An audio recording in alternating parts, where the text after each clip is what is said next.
camino sobre mar, viento y obedece, ver su autoridad.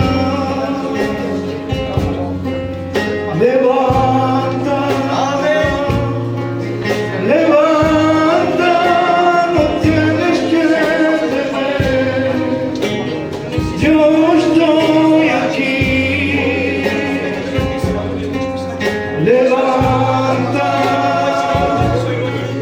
levanta, no tienes que temer, yo estoy aquí. Queremos adorarte a ti, queremos exaltarte a ti, porque tú eres lo más importante de mi vida. Queremos adorarte a ti, queremos exaltarte a ti, porque tú eres lo más importante de mi vida. Queremos adorarte, darte la honra, Señor, que es impresionante, porque no hay nada que me haga mejor que poder adorarte. Te quiero adorar, queremos adorarte, darte la honra, Señor, es impresionante, porque no hay nada que me haga mejor que poder adorarte. Te quiero adorar,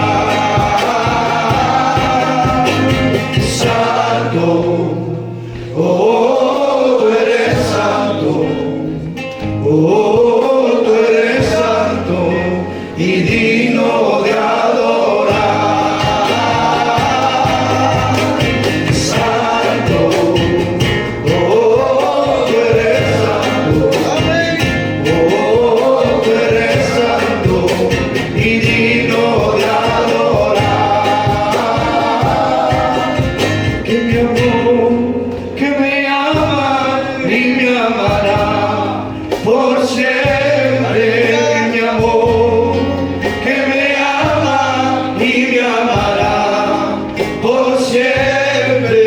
Jehová, Shalom, Yahvé, no hay nadie como él, Dios de Israel, su nombre se lo vi a adorar, santo es. Jehová, Shalom, Yahvé, no hay nadie como él, Dios de Israel, su nombre se lo vi a adorar, santo es.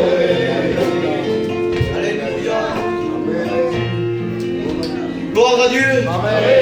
Jésus-Christ a vaincu sur la croix, qui t'a tant aimé, qu'il a donné sa vie pour toi.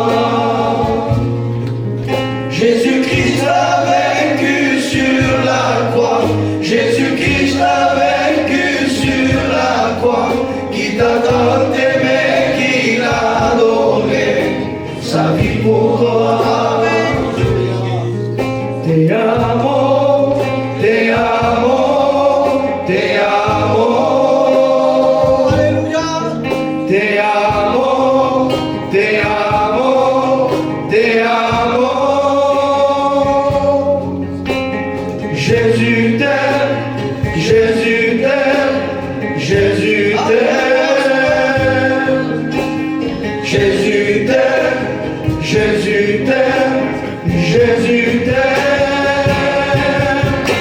Il guérit ton cœur, il guérit ton âme, il guérit ton cœur, il guérit ton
Jésus-Christ est près de toi.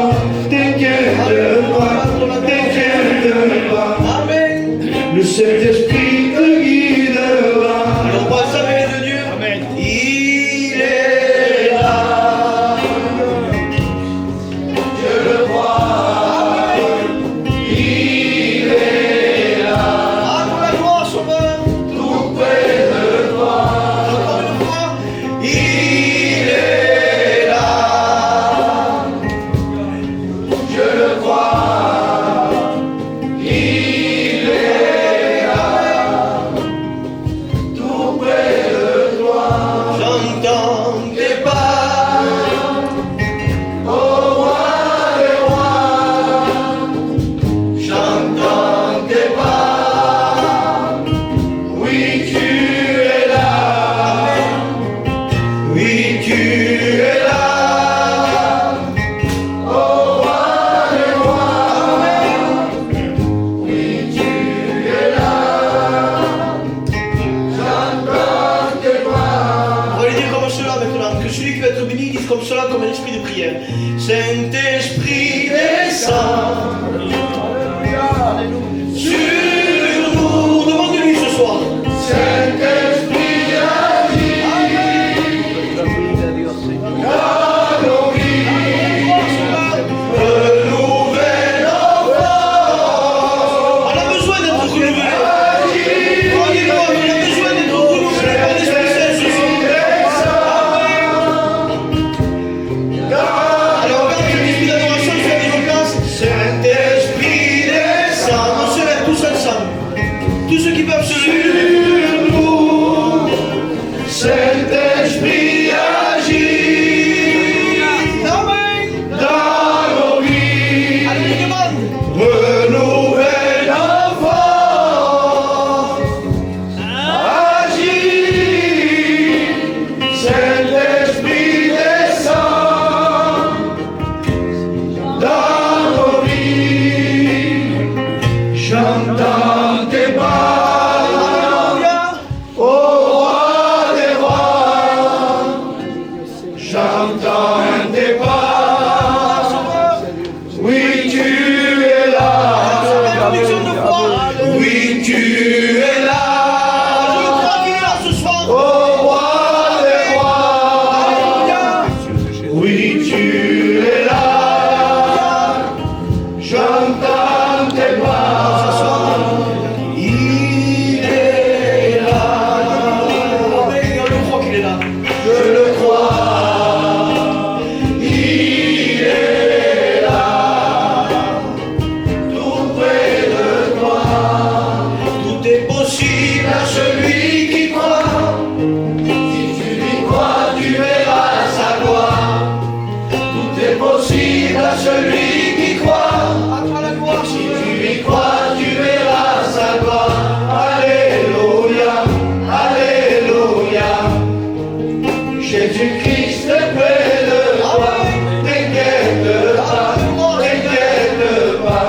Sois béni, Jésus. Le Saint-Esprit te guidera. Esprit de Dieu. Ensemble, béni Seigneur. Viens parmi nous. Alléluia. Glorifie Jésus au milieu de nous. Alors, encore une fois. Esprit de Dieu, viens parmi nous. Glorifie Jésus À toi la gloire, Sauveur. au milieu de nous. Saint-Esprit, viens déposer, Amen. viens déposer sur nous le manteau de ta gloire. Encore une fois, je demande, avec le même cœur, avec le même esprit, comme un esprit de prière, demandons à Dieu de nous féliciter ce soir, que sa présence puisse combler nos cœurs. Sur nous Amen. le manteau de ta gloire. Yeshua, oh, Ensemble, béni Seigneur.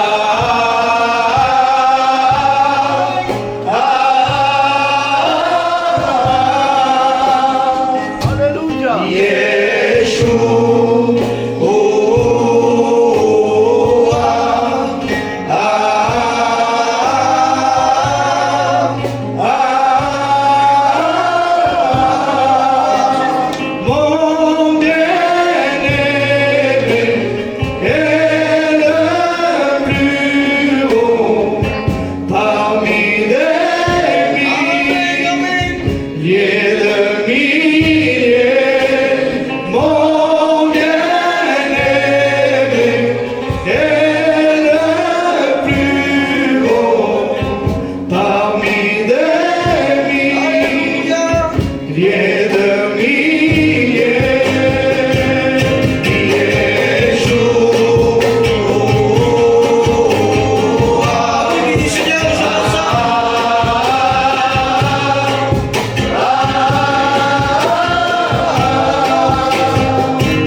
sur ma chaise, j'étais en train de réfléchir. C'est merveilleux l'évangile. Je vais vous dire pourquoi l'évangile est merveilleux. Il y a 16 ans de ça, moi je venais ici et c'était pas celui-là mon lieu. Aujourd'hui même, je vais vous dire pourquoi Dieu m'épate. Parce que il y a 2-3 jours, je suis allé au docteur et j'ai dit à mon frère, j'ai dit vas-y toi, il va te parler pour papa, mais moi je croyais qu'il n'y avait rien. Le docteur nous a annoncé que mon père est malade, et encore une maladie en plus. Et j'étais là, j'étais assis. J'ai dit Seigneur, je suis heureux. Heureux parce que je vais dire que le diable est un menteur. Amen. Vous savez, avant, je vous donnais quelques mots de mon témoignage. Je ne voulais pas donner mon témoignage. Je disais, ça fait honte, on est des gitans. Ça fait plus honte de la vie qu'on menait. Pour vous donner quelques mots de mon témoignage, moi j'étais un garçon, moi je suis d'Arles. Et moi ma vie était basée sur être gentil, sur être quelqu'un d'aimable et d'aller travailler. Moi quand je me suis marié, je peux dire que j'ai tout eu. Parce que mon père m'avait donné ce qu'il fallait. Il m'avait enseigné que la vraie vie c'était le travail. Vous savez, on est tous pareils à peu près. Moi j'avais connu la misère et quand j'étais petit je disais Seigneur je veux pas être misérable. Ce que je veux, moi mes idoles c'était les gens qui allaient travailler, qui allaient faire des métiers qui n'étaient pas la gloire de Dieu. Et j'étais très jeune et j'arrivais à gagner de l'argent. Mais je dis cela pour démontrer comment un homme peut devenir orgueilleux. Comment cet argent m'a fait souffrir. Comme je vous dis, j'avais tout. J'avais des copains, ici, quelques-uns me connaissent, je n'étais pas quelqu'un de méchant, mais j'adorais faire la fête. Et un jour, vous savez, à force de faire la fête, ce que nous on interdisait, eh bien c'est rentré chez nous. Nous qu'on disait jamais on se droguera. Je disais Seigneur, ça fait honte de le dire. Mais quand on voit le dégât qu'a pu faire dans ma vie cette drogue, alors je suis heureux ce soir de vous dire que Jésus peut vous libérer. Amen. Heureux de te dire à toi, peut-être encore une fois, tu t'es dit, je suis à la Réunion et je me suis drogué tout à l'heure, ou je me suis drogué cette semaine encore, ça sert à rien.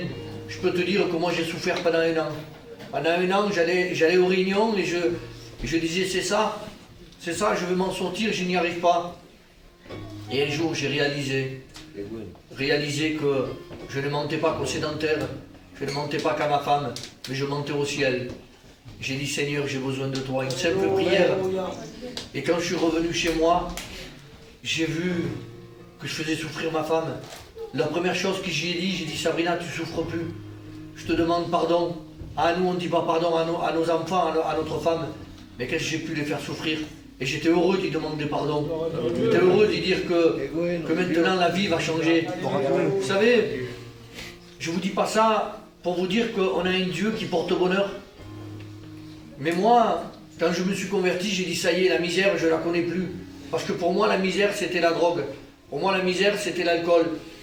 Mais j'ai eu mes enfants, tout allait bien chez moi, j'ai acheté ce qui... J'étais vraiment heureux.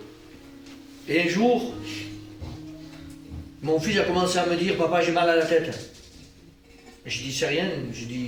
Et ma femme me dit, le petit a vraiment mal. Et de la famille à ma femme a une maladie. Et il nous dit, si tu veux, on va à Montpellier, Raymond. À cette époque-là, mon fils avait 18 ans. Et moi qui disais que la vie était belle, quand je me suis assis là-dedans, le docteur est venu et il a fait parler mon fils. Et en quelques mots que mon fils a dit, il dit voilà, il dit vous avez une maladie orpheline, vous ne serez jamais guéri. C'est une maladie qui est vraiment difficile à vivre. Et là, on a regardé c'était quoi cette maladie. C'est la maladie des suicidaires. C'est la maladie ça s'appelle la maladie du trijumeau. Et là, le diable est revenu encore une fois. Le diable est revenu et il m'a dit, voilà, il faut que tu ailles travailler. Il faut que ton fils ne pourra pas travailler. Donc, vous savez, pour vous encourager dans cette soirée, est-ce qu'un chrétien peut tomber? Est-ce qu'un chrétien peut être dépressif? Est-ce qu'un chrétien peut avoir peur? Je peux vous dire que oui. Et vous savez pourquoi il m'est arrivé tous ces problèmes? Parce que je n'ai pas été voir mes frères, je n'ai pas été voir Tony, j'ai pas dit Tony, j'ai besoin de toi. j'écoutais la voix de l'ennemi. Et on est parti en Israël avec les frères. Et là, j'ai réalisé que le diable encore voulait détruire mon foyer. Vous savez, on est reparti, on est revenu en France, on va dire. Et le frère m'a demandé de dire quelques mots, j'ai dit quelques mots. Il dit, comment c'est Israël? Eh bien, j'ai dit, je suis parti rétrograde. Et je suis revenu chrétien.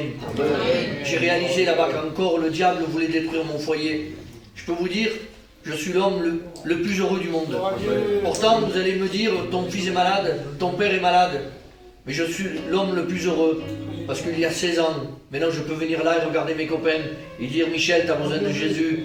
Je suis heureux de voir mon copain. C'est mon copain. Dans la vie, vous avez des gens que, voilà, mais il y a une estime. Et je suis heureux de dire que l'évangile est vrai. Je suis heureux de pouvoir dire que tu peux t'en sortir. Que Dieu vous bénisse. Amen. Gloria al Señor. Amen. Y los demás son cuentos. Dieu est bon. Amen. On le croit. Amen. Dieu est miséricordieux. La Bible dira Dieu veut. C'est rassurant. Hein? Il y a des textes qui sont rassurants. Dieu veut que tous les hommes soient sauvés. Amen. Des fois, on peut croire que, voilà, peut-être, combien de personnes se sont laissées avoir par une pensée erronée, une pensée diabolique qui les tient emprisonnés en leur faisant croire que tu en as trop fait. Si les gens sauraient ce que tu as pratiqué, si tu imaginerais ce que les gens pensent de toi, et on est captif, on est prisonnier, et on peut douter. Et le diable vient et dit, même Dieu ne t'aime pas. Les autres, oui. Ton cousin, ta cousine, le pasteur, l'oncle, mais pas toi. Mais j'aimerais ce soir, par le moyen de la parole de Dieu, détruire cette prison diabolique et te dire ce soir avec conviction, avec certitude, que Dieu t'aime et que Dieu veut que tu sois sauvé. Dieu est de ton côté ce soir. Amen. Dieu veut traiter le véritable problème. Vous savez, l'évangile, ce n'est pas une émotion, ce n'est pas une sensation. L'évangile, ce n'est pas j'ai passé un bon moment. L'évangile, ce n'est même pas j'étais malade, il m'a guéri. L'évangile est plus grand que ça. Il est écrit ainsi, Jean le Baptiste ne fit aucun miracle. Aucun. Mais cependant, ce que Jean le Baptiste a dit était la vérité. Et ce soir, j'aimerais vous annoncer la vérité. J'aimerais avec vous faire une lecture dans l'évangile de Luc, au chapitre 5 et au verset 1er. C'est une histoire qui est connue, qui s'est passée. À un moment donné, il est écrit comme ça.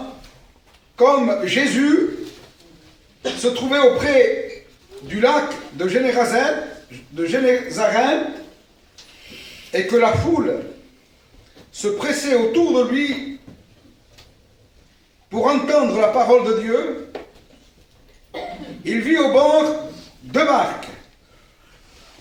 Au verset 17, il est écrit ainsi.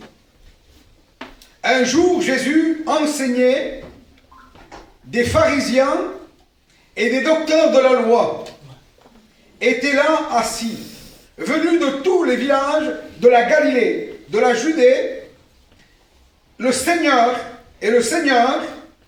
manifestait sa puissance par des guérisons. Et voici, des gens portaient sur un lit un homme qui était paralytique, cherchant à le faire entrer et à le placer sous ses regards. Comme ils ne savaient pas où l'introduire à cause de la foule, ils montèrent sur le toit et ils le descendirent par une ouverture, avec son lit au milieu de l'assemblée, devant Jésus. Voyant leur foi, Jésus dit, « Homme, tes péchés te sont pardonnés. » Quand je lis ça, ça ne va pas avec le contexte de la réunion. il est écrit que c'était un jour où Jésus était en train de manifester sa gloire par des guérisons. C'est-à-dire tous les malades qui étaient là étaient guéris. Et des hommes apportent un paralytique sur un brancard. Il y a trop de monde par la porte. On ne peut pas le faire passer. Ils montent sur le toit, ils défendent le toit, ils le descendent. Cet homme se trouve devant Jésus. La foule est là. Les pharisiens sont là. Tout le monde s'attendait à ce que Jésus lui dise « Homme, lève-toi et marche ». Mais ce que dit Jésus là va à l'encontre de la pensée de tous. C'est vrai. Et Jésus dit à cet homme, homme, tes péchés te sont pardonnés. Amen. Est-ce que vous croyez que Jésus s'est trompé? Jésus ne se trompe jamais. Jésus veut traiter le véritable problème. Et le véritable problème, ce n'est pas la maladie. Le véritable problème, ce n'est pas d'être assis sur un fauteuil. Le véritable problème, ce n'est pas qu'on nous annonce une mauvaise nouvelle et qu'on se retrouve à l'hôpital. Le véritable problème, c'est le péché. Amen. Amen. Et Jésus veut aller à la racine du problème. La racine du véritable problème, c'est le péché. Pourquoi? Parce que le péché est pire que toutes les maladies réunies sur un seul corps. Il est pire que le coronavirus lorsqu'il était dans toute sa force. Le péché, disait un jour un homme, est une infection. C'est comme une morsure de serpent dont le venin en donne la mort. Le péché est un fardeau qui écrase l'homme. C'est un volcan en éruption, un lion affamé. Le péché est un ouragan qui emporte tout sur son passage. Une drogue dont on ne peut s'en passer. Un poison que le diable fait boire à tous les hommes. Un nuage sombre qui nous cache la face de Dieu. Un destructeur de repos. Le péché est un témoin accusateur. Le péché est une lèpre foudroyante. C'est une défaite, une dette. C'est la plus grande puissance de tous les temps. Le péché a dompté l'homme. Il le casse, il le brise, il le soumet. Le péché nous rend esclaves de ce qui a triomphé de nous. Comment allons-nous faire alors? Il faut une puissance plus grande. Une puissance plus grande, plus efficace. Il n'y en a qu'une seule. C'est le sang de Jésus. C'est la croix du Calvaire. C'est ce qui détruit, dynamite la puissance du péché. Amen. Quelle grâce de pouvoir savoir qu'il y a le remède contre le péché. C'est comme si on vous dirait, monsieur, vous allez au docteur, et il vous dit, monsieur, ce que vous avez, c'est incurable. C'est une maladie que personne au monde ne pourra vous guérir. Dans 2 mois, monsieur, c'est fini. Vous ne ferez plus partie de ce monde. Et tout à coup, vient quelqu'un avec un remède qu'il a préfabriqué. Et ce remède a une puissance. Gloire à Dieu. C'est d'arriver, d'estopper la puissance de la maladie et redonner la vigueur à ton corps malade. Combien on en serait reconnaissant et qu'on lui dirait merci monsieur parce que vous m'avez prolongé la vie. Eh bien j'aimerais te dire ce soir que ce que tu pratiques, ce que tu vis, c'est-à-dire la puissance du péché qui t'entraîne dans le séjour des morts, dans l'agonie, dans la tristesse, dans l'angoisse, dans les pensées de suicide, il y a quelqu'un qui est venu, non pas avec un remède, mais avec son sang, avec la puissance de son sang. Et il te dit ce soir, je n'ai pas seulement la puissance de prolonger le parcours de ta vie ici-bas sur la terre, mais j'ai la puissance par le moyen de mon sang de te faire passer de la mort à la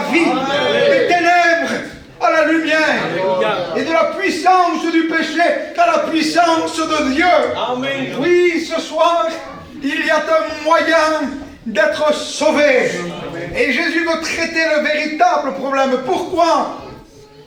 Parce qu'il sait que le péché te fait souffrir déjà ici-bas sur la terre. Comment? Tu n'en ressens pas déjà? Tu n'en ressens pas déjà les conséquences? Les enfants qui pleurent, le foyer brisé, en guerre avec les personnes que tu aimais. Et parfois, ça va jusqu'à le père et le fils, la mère et la fille, les enfants qui vivent le trouble, l'angoisse, les pleurs, à cause du péché. Le péché qui nous empêche de voir la face de Dieu, qui nous fait vivre en guerre et en révolte contre Dieu. Mais moi, tu me diras, je ne vis pas en guerre, j'aime Dieu. J'aime Dieu. Oui, mais on ne peut pas aimer Dieu et pratiquer le péché. Amen, amen. Parce que le mot en réalité péché veut dire guerre. Tu es en guerre contre Dieu. Tu es en guerre contre Dieu. Le péché te détruit à l'intérieur. Il nous rend insensibles. Il détruit tout sentiment. Le péché a la puissance de détruire l'amour pour nos enfants, l'amour pour notre épouse.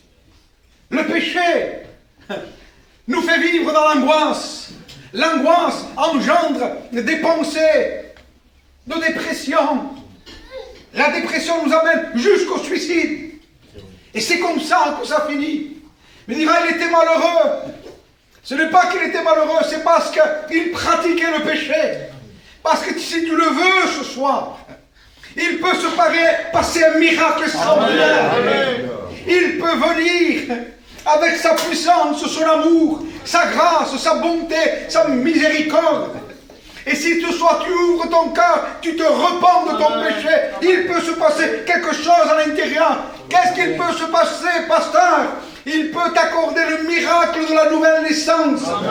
Ce qu'aucun homme, aucune théorie, personne ne peut faire. Personne ne peut faire. Comment ça se passe? Je ne sais pas. Comment ça vient par une imposition de main? Ça n'a rien à voir.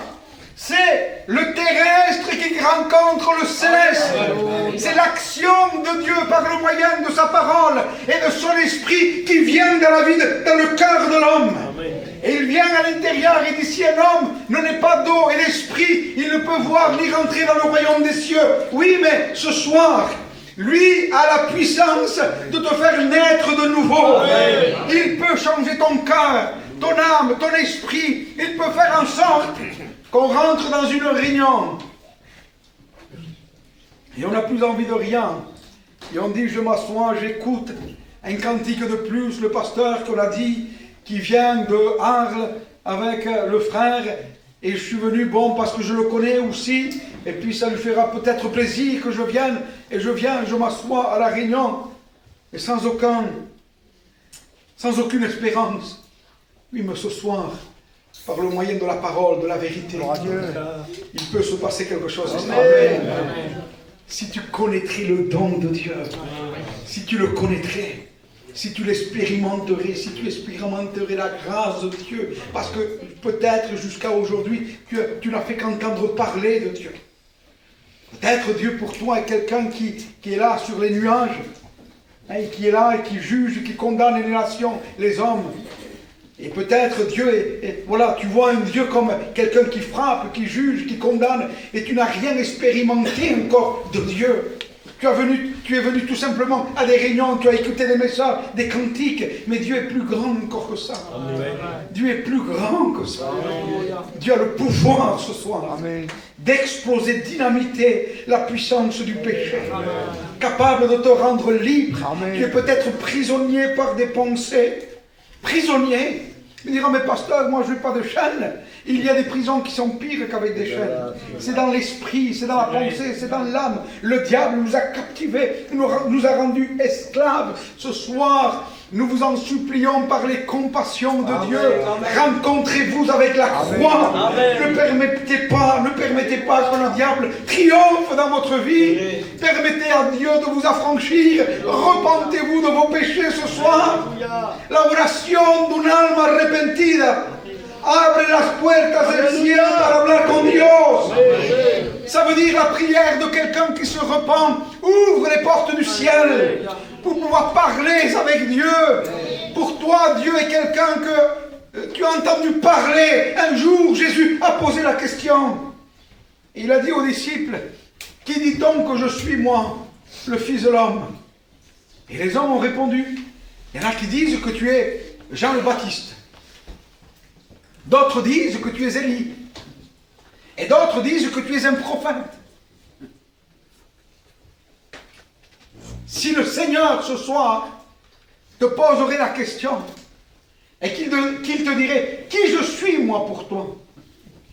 Peut-être que certains me diraient, lui répondraient, tu es le Dieu de mon oncle, de mon cousin, de ma tante, de mon père. Et Jésus centre la question. Il dit, pour vous maintenant, au dire des gens, je suis ça, d'accord. Mais pour toi maintenant, pour vous, qui suis-je moi? Certains peut-être ne le diraient pas. Mais pour certains peut-être Jésus est une roue de secours. Où on s'en souvient quand on a crevé. Pour certains c'est peut-être un parapluie. On s'en rappelle quand il pleut. Jésus est peut-être un porte-bonheur.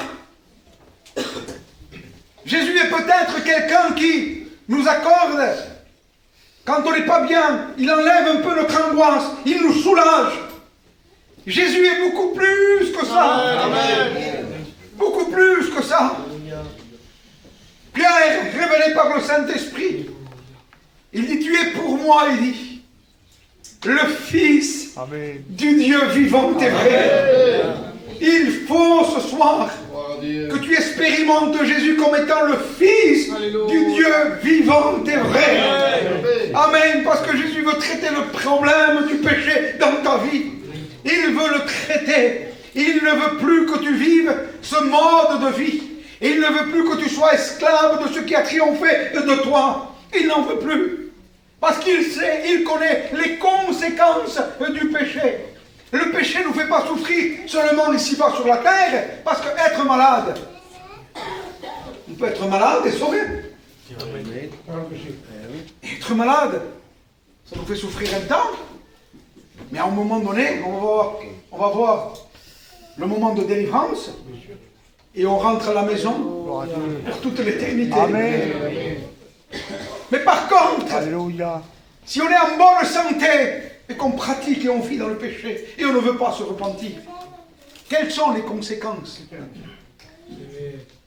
Ce n'est plus intense sur la terre. Parce que le péché ne nous fait pas seulement souffrir ici-bas sur la terre, non pas seulement dans notre foyer, non pas seulement il y a des conséquences dans nos foyers, dans nos familles, sur nos enfants, mais ce sont des conséquences éternelles. C'est la ruine. La ruine. Et je vais vous donner un conseil. Ne quittez pas la terre sans le pardon de vos péchés. Amen. Les conséquences, elles sont dramatiques. Ça veut dire quoi, pasteur? Ça veut dire que quand on ferme les yeux ici, c'est fini. On rentre dans un endroit qu'on appelle le séjour des morts.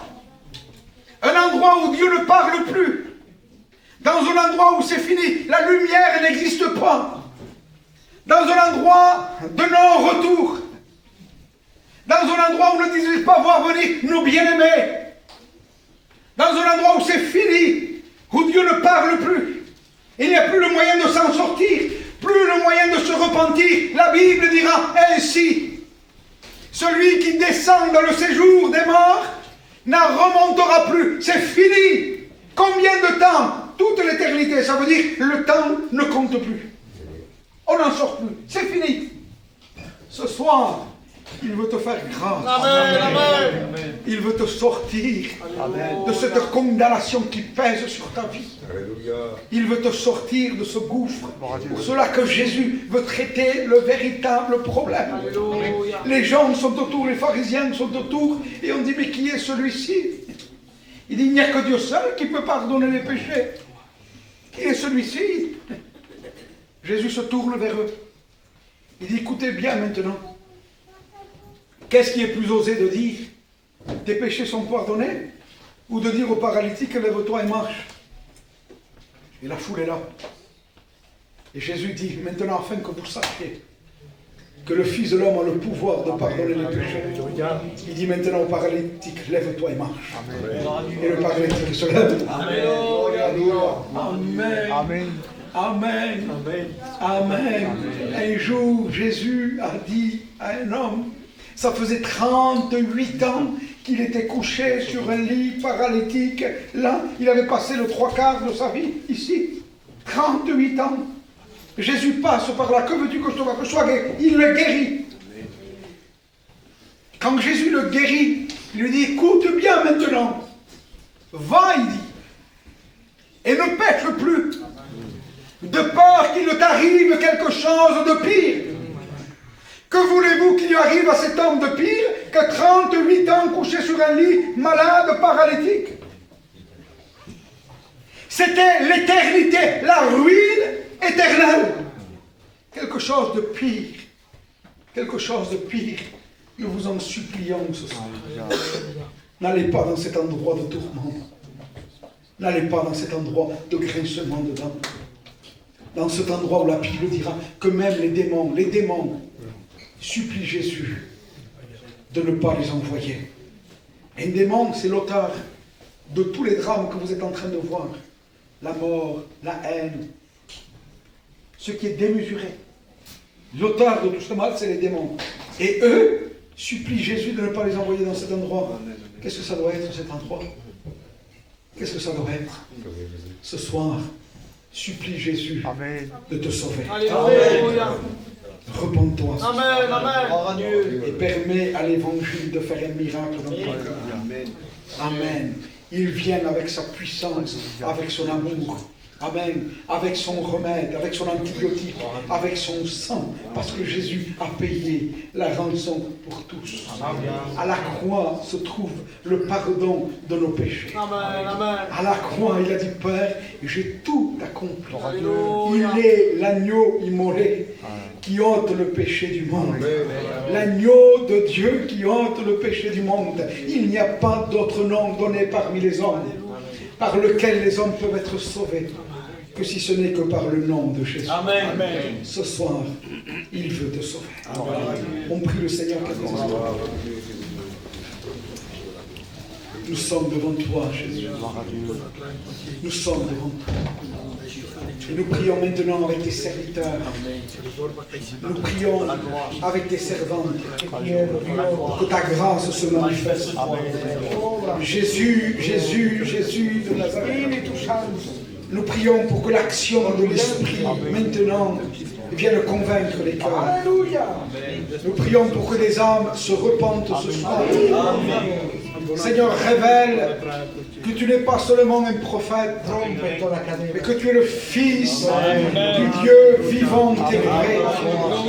Que par le moyen de la croix ce soir, ils peuvent passer de la mort à la vie, des ténèbres à la lumière. Nous prions maintenant pour que les puissances des ténèbres lâchent prise dans le nom de Jésus. Dans le nom de Jésus, nous ramenons toute pensée captive à l'obéissance de la parole maintenant. Alléluia, alléluia. Nous proclamons que l'évangile que nous prêchons est la vérité. J'appelle les rétrogrades à se repentir. J'appelle aux âmes perdues à se repentir.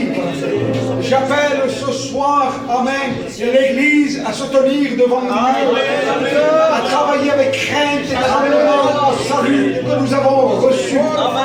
Me redemander maintenant à tous les chrétiens, tous les rachetés, tous les baptisés qui marchent avec Dieu, de se lever maintenant avec nous.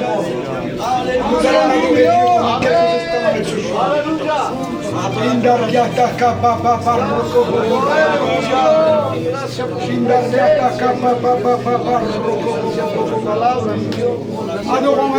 Adorons Dieu tous ensemble.